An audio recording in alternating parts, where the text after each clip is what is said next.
এমন একটা মানুষ যে তোমাকে হাসায়, তোমাকে আনন্দ দেয়, তোমার মন ভালো রাখার চেষ্টা করে, তোমাকে বোঝে, তোমাকে শোনে।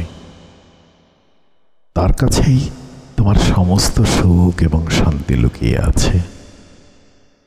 দিন শেষে যে মানুষটা তোমাকে হাসায়, তোমাকে আনন্দ দেয়, তোমার মন ভালো রাখার চেষ্টা করে, সেই মানুষটা মূল্যবান।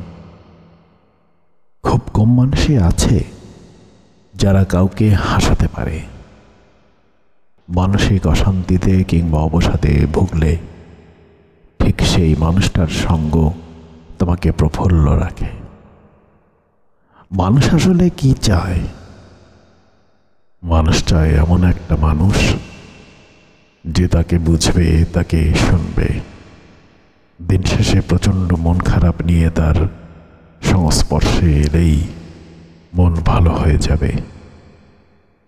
মানুষ এমন মানুষদের এড়িয়ে চলতে চায় যারা তার মানসিক অশান্তির কারণ, আর তাদের সংস্পর্শে থাকতে চায় যারা তাকে হাসায়, আনন্দ দেয় এবং তাকে বুঝতে চেষ্টা করে।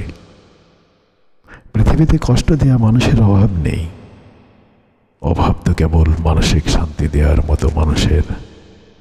মানসিক অবসাদ, অশান্তি ঠিক তখনই দূর হয়ে যায় যখন পাশে একজন বিধ্বস্ত এবং সেই সাথে মনোযোগী একটা মানুষ থাকে, যে তোমার হাসির মূল্য দেয়, যার কাছে তোমার ভালো থাকা গুরুত্ব পায়।